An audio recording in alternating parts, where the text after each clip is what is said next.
நீலகிரி மாவட்டத்தில் இருக்கக்கூடிய நாம் தமிழர் கட்சியை சார்ந்த உறவுகள் மாவட்ட ஆட்சியரிடம் இன்னைக்கு மனு கொடுத்துருக்காங்க. அந்த மனுவில் என்ன சொல்லியிருக்காங்க அப்படின்னா, கடந்த ஆண்டு மசனகுடி பகுதிகளில் கடுமையான வெப்பத்தினாலும் வறட்சினாலும் நிறைய நாட்டு மாடுகள் ஆடுகள்லாம் இறந்துடுச்சு. அதற்கு தக்க நாம் தமிழர் கட்சியை சேர்ந்தவர்கள் கால்நடைகளுக்கு தீவனங்கள் வாங்கி கொடுத்து அவர்களுக்கு அந்த வாழ்வளிக்கக்கூடிய நிலை ஏற்படுத்தினாங்க. மாவட்ட ஆட்சியர் மற்றும் அதிகாரிகள் அங்கே பார்வையிட்டு அவர்களுக்கு உரிய இழப்பீடுகள் வழங்கப்படும் அப்படின்னு சொல்லி உறுதி கொடுத்தோம். இன்னைக்கு வரைக்கும் அது வழங்கப்படாமல் இருக்கிறதாகவும், மேலும் இந்த ஆண்டும் அதுபோல் வறட்சி ஏற்பட்டு அப்படிப்பட்ட இழப்புகள் ஏற்படாமல் தடுக்கணும், அதுக்கு முன்னெச்சரிக்கை நடவடிக்கையை மேற்கொள்ளணும் அப்படின்னும் அந்த மனுவில் குறிப்பிடப்பட்டிருந்தது. நாம் தமிழர் கட்சி உறவுகள் அளித்த நேர்காணலை இங்கே காண்போம்.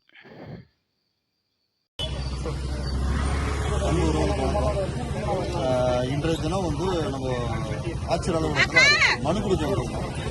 இந்த மனு எது சம்மந்தப்பட்டது அப்படின்னா, போன வருடம் வறட்சியால் மசனகுடி பகுதியில் பலாயிரக்கணக்கான வளர்க்கக்கூடிய நம்மளுடைய வீட்டு விலங்குகள் அப்படின்னு சொல்லக்கூடிய மாடு, ஆடு, கோழி இந்த மாதிரி வறட்சியால் நிறைய இறந்துச்சு.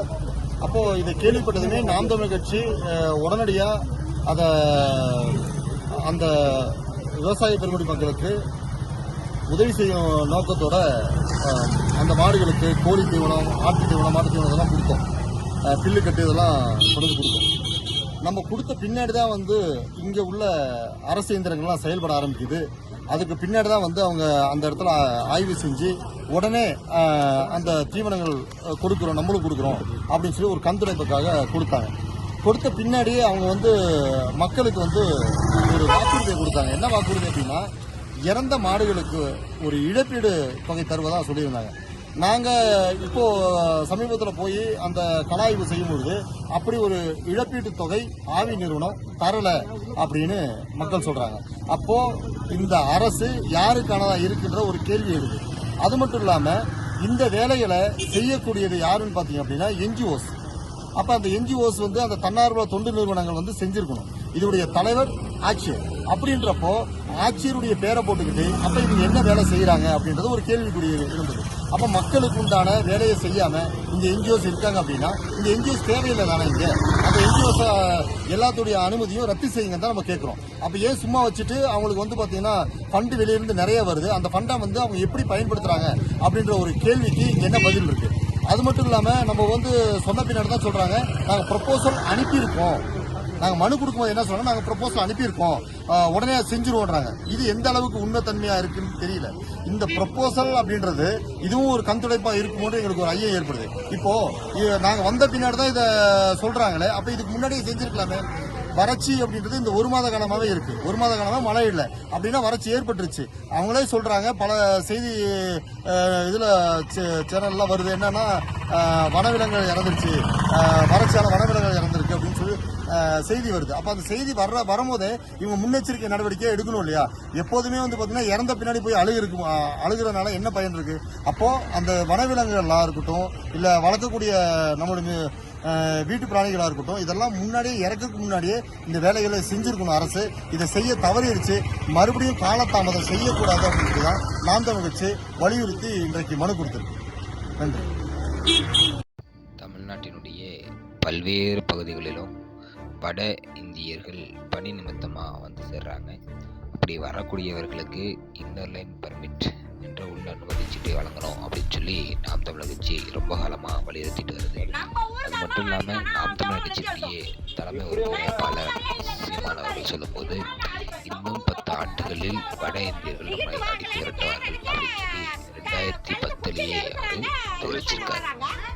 இப்போதும் அந்த கருத்தை தான் அவர் வலியுறுத்திட்டு வர்றாரு. இந்த சூழ்நிலையில் இன்னைக்கு ஈரோடு மாவட்டத்தில் இருக்கக்கூடிய ஒரு அரசு பேருந்தில் ஓட்டுநர் மற்றும் நடத்துனர் மீது இந்த வட இந்தியர்கள் தாக்குதல் நடத்தியிருக்காங்க. இது போன்ற நிலையை தடுப்பதற்கு வட இந்தியர்களை கண்காணிக்க வேண்டும், அவர்களை காவல்துறை அவர்களுடைய கட்டுக்குள் வைத்திருக்க வேண்டும் என்பது அங்கே இருக்கக்கூடிய பொதுமக்களினுடைய கோரிக்கையாக இருக்கிறது. சீட்டு அவன் மறுபடியும் பின்னாடி கேட்குறான். அவன் வந்து ஒருத்தர் 2 சீட்டு வாங்கினான். மொத்தம் 5 சீட்டு ஆச்சு. இன்னொரு சீட்டு யார் வாங்கணும்னு கேட்டேன். கேட்டதுக்கு பதிலே இல்லை. மறுபடியும் போய் யாருனா சீட்டு வாங்கணும்னு கேட்டேன். மறுபடியும் அதுக்கப்புறம் ஒரு சீட்டு உள்ள இருந்து வாங்கினான். சீட்டு 6 டிக்கெட்டு, ஒரே சிங்கிள் டிக்கெட்டு, 48 ருபீஸ் டிக்கெட் அப்படின்னு சொல்லி கையில் கொடுத்தேன். லேடிஸ் அப்படின்னா லேடிஸ் தனி டிக்கெட்டு, அவங்களுக்கு 3 டிக்கெட் தனியாக கிழிச்சிட்டு அப்படின்னு சொன்னேன். அதை தனியாக 3 டிக்கெட் கொடுத்ததுக்கப்புறம் எனக்கு தனியாக டிக்கெட் வேணும்னு சொல்லி அந்த டிக்கெட் கொடுத்த டிக்கெட்டை அமௌண்ட்டை மட்டும் கிழிச்சு எரிஞ்சிட்டு எனக்கு தனித்தனியாக டிக்கெட் கொடுத்து சட்டை பிடிச்சிட்டேன். அது போயிட்டு அந்த அவளுக்கு வந்து ரவுடின்னு கேட்டுட்டு இருந்தாங்க சார். அந்த தலையில துணி கட்டிருக்காங்க. அவன் கேட்டுட்டு முன்னாடி இருக்க பொம்பளை என்ன செஞ்சு நேரம் வந்தது. நேரம் வந்தோன்னா என்னன்னு கேட்டுட்டு இருந்தீங்க. இந்த ஒன்றும் இல்லாம நவர்மான்னு சொன்னார்ல, அந்த பையன் அடிக்க போனான். அந்த பொம்பளை எதிரிட்டு அடிச்சு தள்ளி விட்டுச்சு. அதான் வந்தாரை வாழை வைக்கும் தமிழர்னு சொல்றாங்கல்ல, அதனாலதான் வந்து நம்ம நாட்டுக்கு கவர்மெண்ட் ஜாப் அவரு கண்ட்ரைட் டிக்கெட் கொடுக்குற வரவன அந்த சின்ன பையன் அடிச்சிருக்கான். இதெல்லாம் நியாயமா? இதெல்லாம் கேட்க கூடாதா? என்னாச்சு? 15 வயசு கூட இல்லைங்க. அந்த பையன் கண்டக்ட் போட்டு அடிக்கிறான். அது கூட ஒரு பொம்பளை வேற.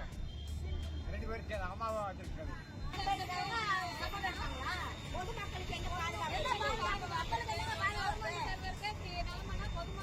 என்ன பாதுகாப்பு?